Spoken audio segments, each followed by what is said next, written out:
Yo, what's going on, guys? Welcome back to Bullony Basketball. This is the end of the season. It's officially over. Pretty weird season, to say the least, because I don't think it went maybe as a lot of us expected. And that even calls for the regular season as well. But just kind of wanted to, I guess, give my thoughts now that the finals are over, give my thoughts on that, maybe even rate the season in general. But I think we'll start with the finals and the NBA champion, Boston Celtics. Once again, it's kind of weird saying once again, though, because it's like this is only the second title they've had in like 40 years almost. So I think it really feels like a long time coming, and it's kind of funny because it's like you saw there was so much confetti. It's like it almost feels like, well, were they adding like 10 pounds of confetti every year they didn't win or something? Because when they released it all at the end, it looked crazy. But they beat Dallas in 5 games.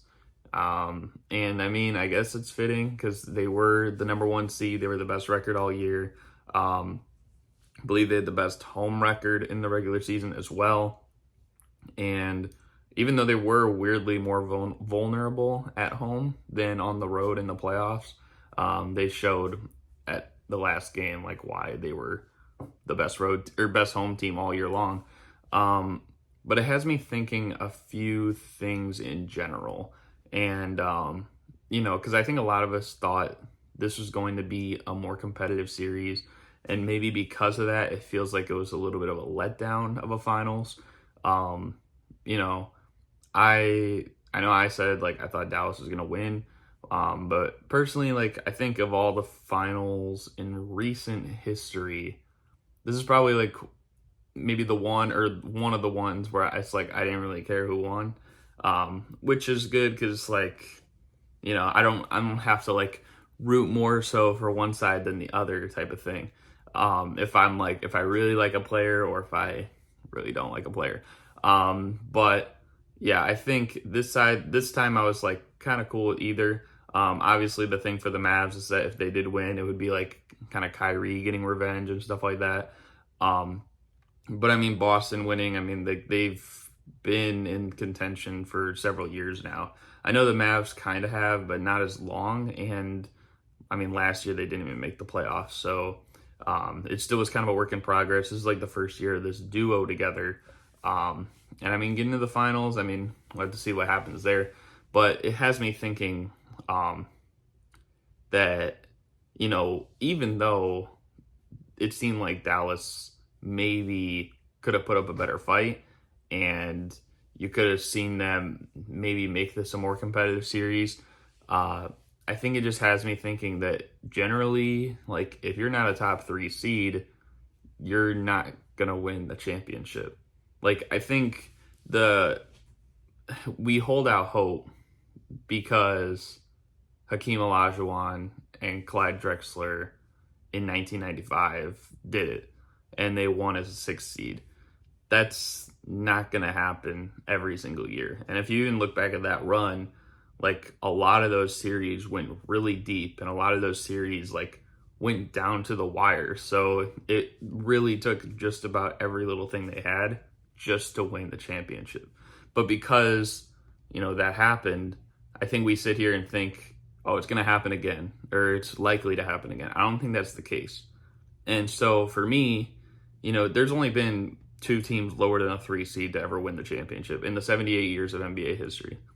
And so for me, it has me thinking like, every year we go in, like, I think like last year when the Lakers were the 7th seed and the Warriors were the 6th seed, and we're like, not me, but like other people were like, oh, well, they're going to win the whole thing. Like they're in the playoffs. That's all they need. No, you don't need to just get in the playoffs. You need to actually like be a team at the top all year long so that you can build that chemistry, you can build that consistency.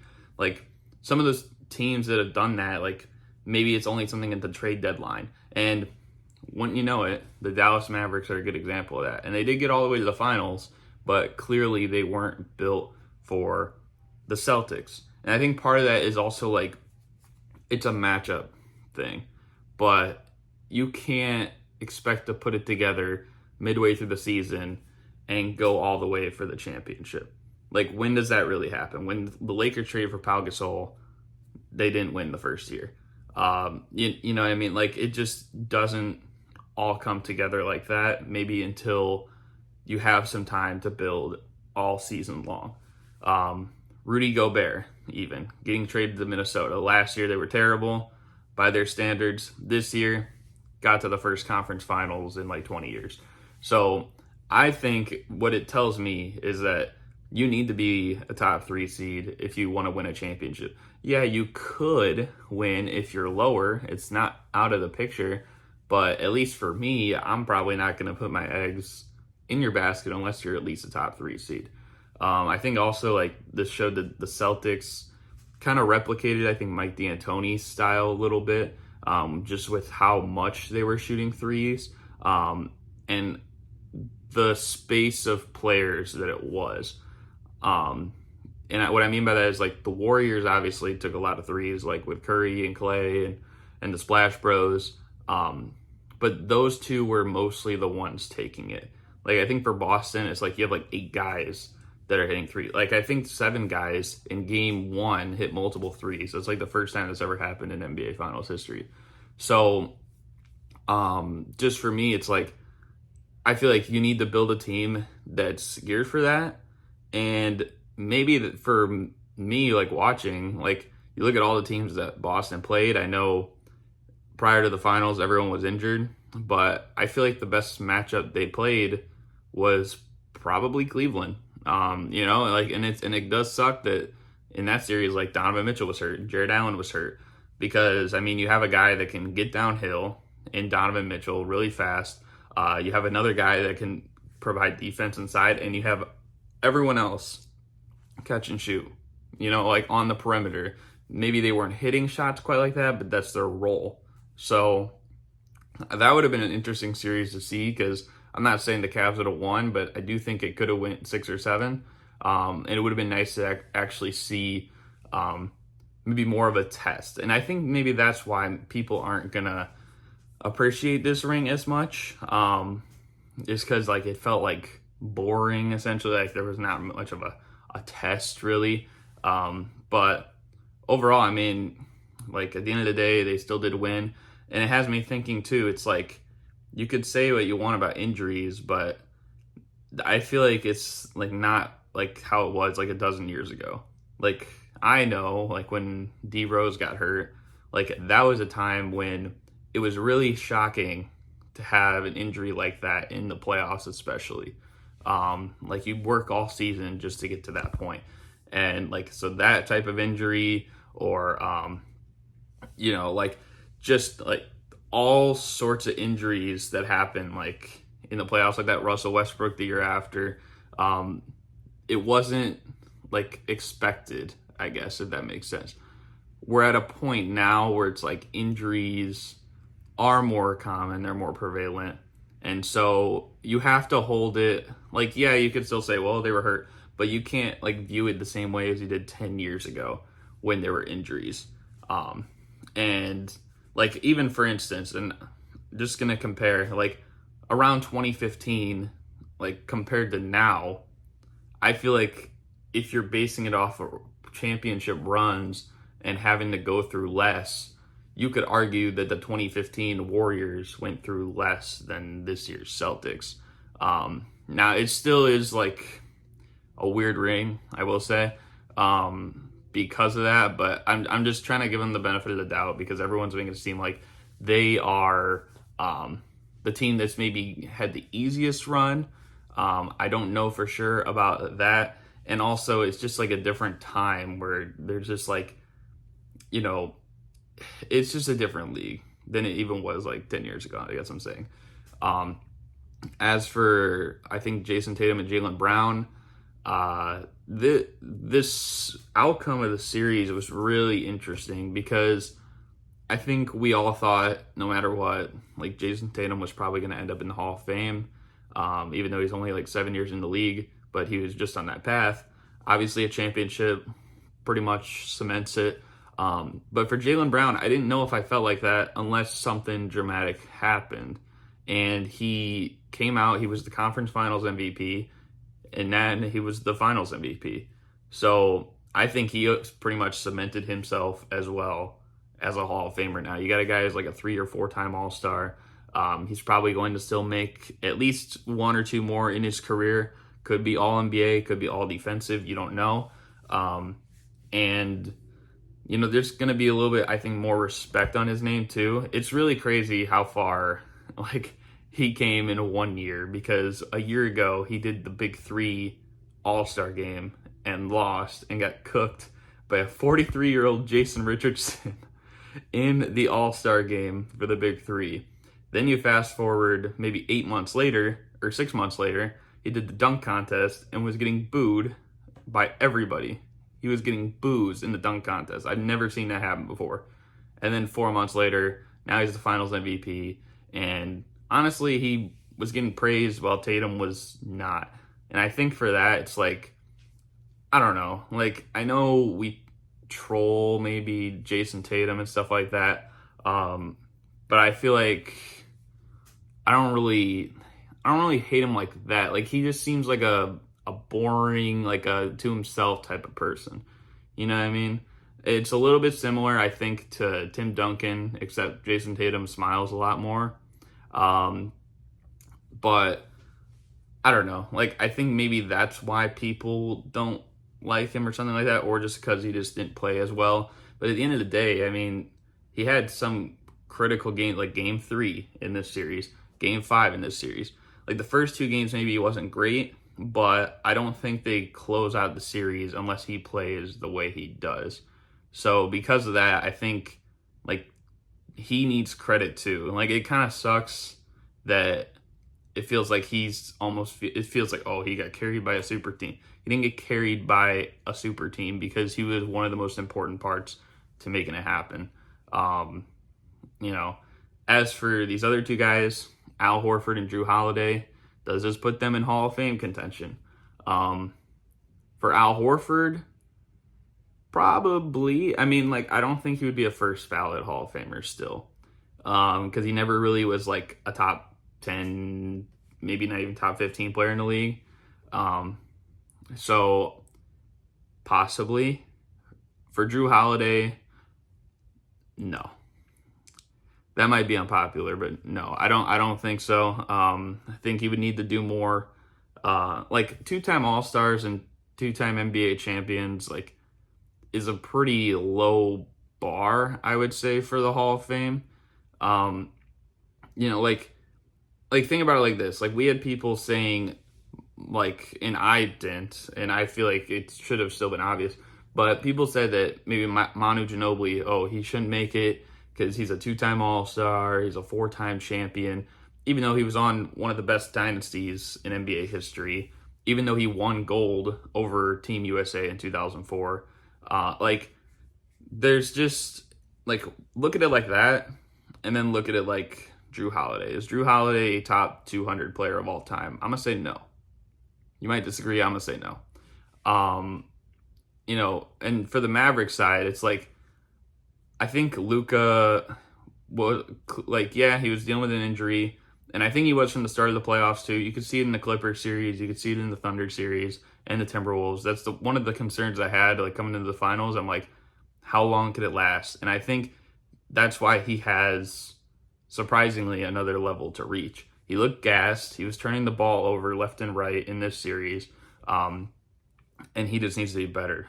And as for Kyrie, I mean, I don't think he can get the Celtics team out of his head. It seemed like he was saying a few things before Game 5, like he was thinking out loud a little bit, but it just, I don't know. Like, it obviously didn't bode well for him.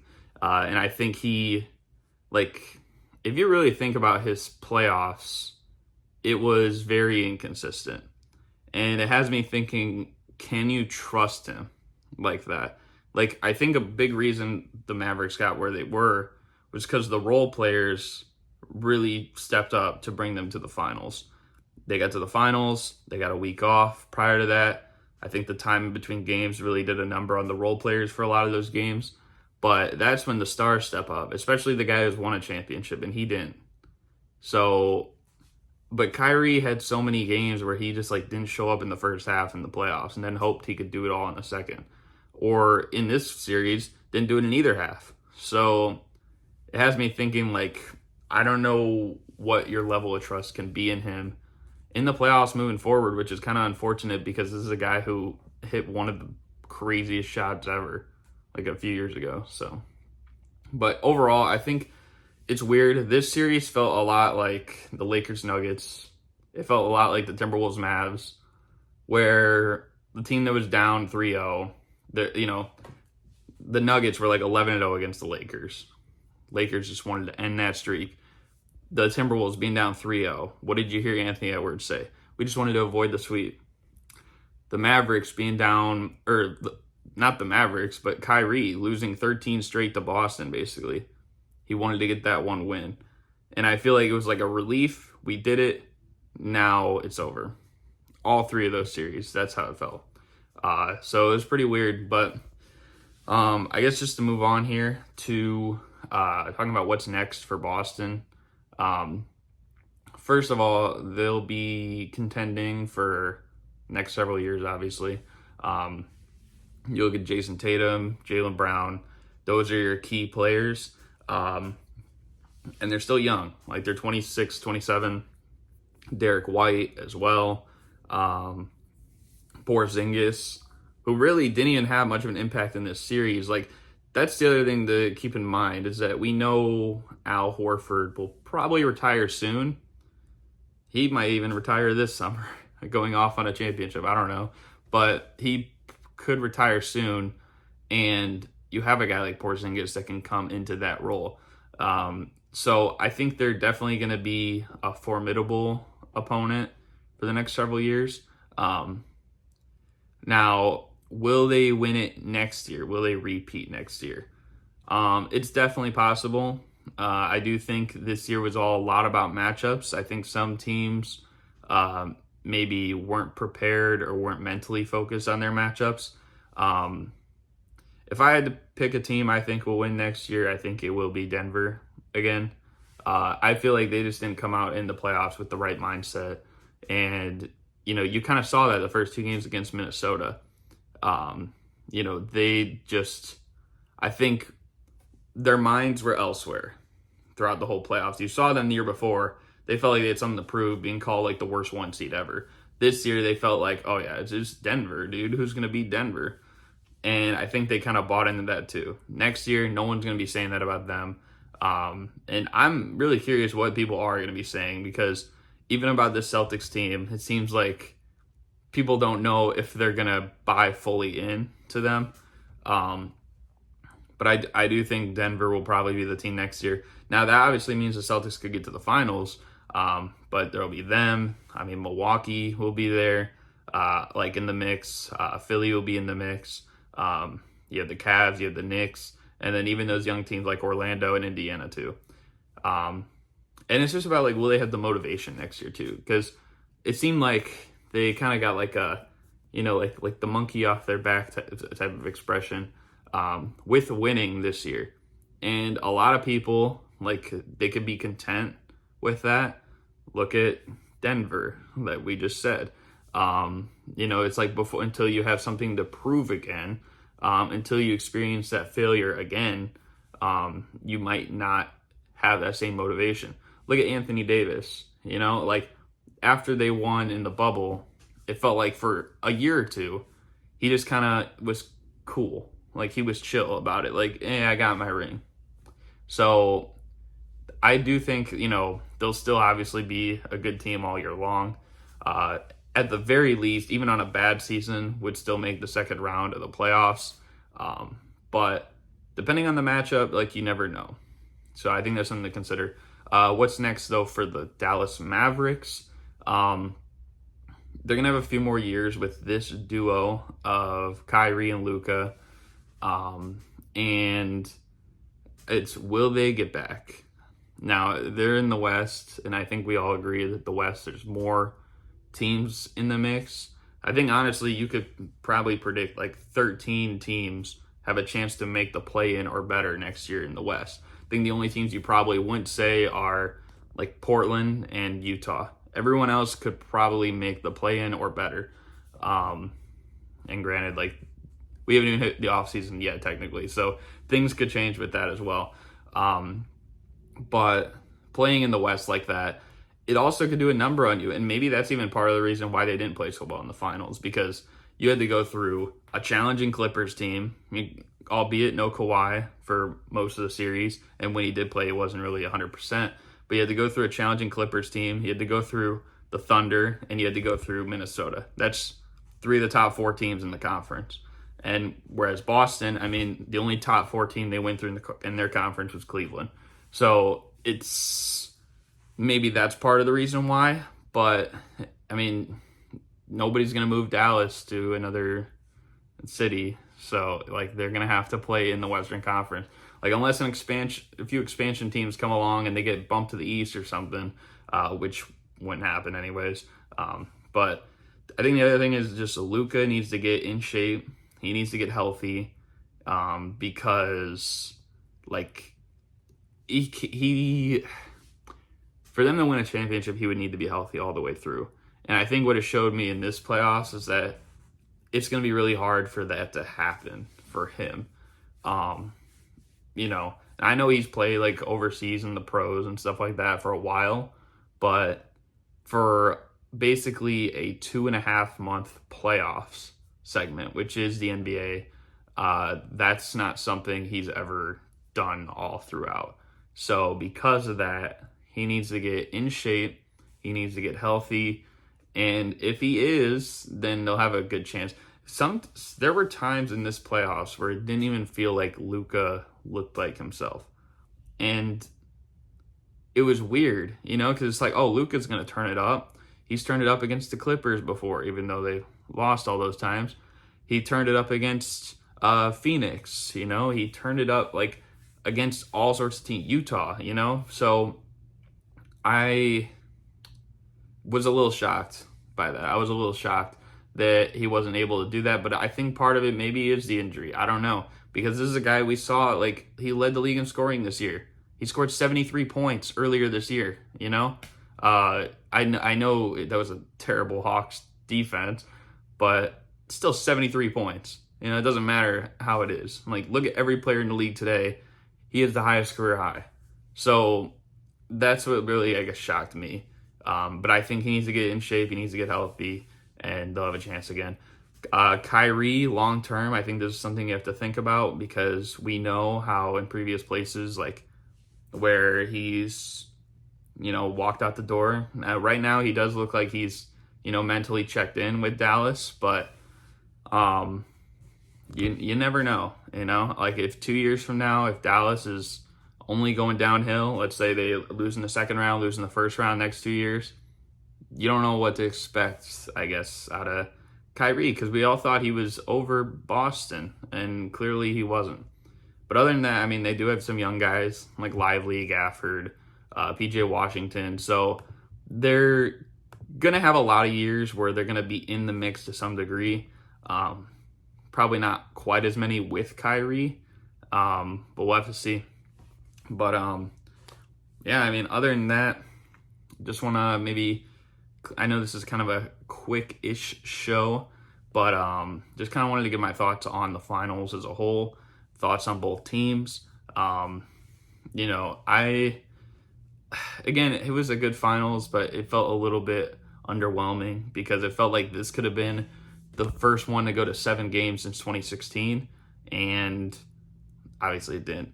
And a lot of the games weren't even close, so it's unfortunate. But I will give some special shout outs to a few people that I've had on the channel that are Celtics fans. The first person I'll shout out is my guy Dane. You know, I know I've been talking to him for like probably like specifically about the Celtics for I don't even know how many years now, like probably like a dozen, you know. So I know he was relieved, you know, and yeah, I mean, I know he's been like wanting it for a while and everything like that. And obviously like he's a big like Pierce guy and KG and like all those like old Celtics too. So I'm sure he was happy. Shout out my guy Reek Knows Hoops. I mean, one of the I guess like NBA gurus in the community. I know he was ecstatic just to see them win. Shout out Sports Wikipedia. Also had him on the channel a few times.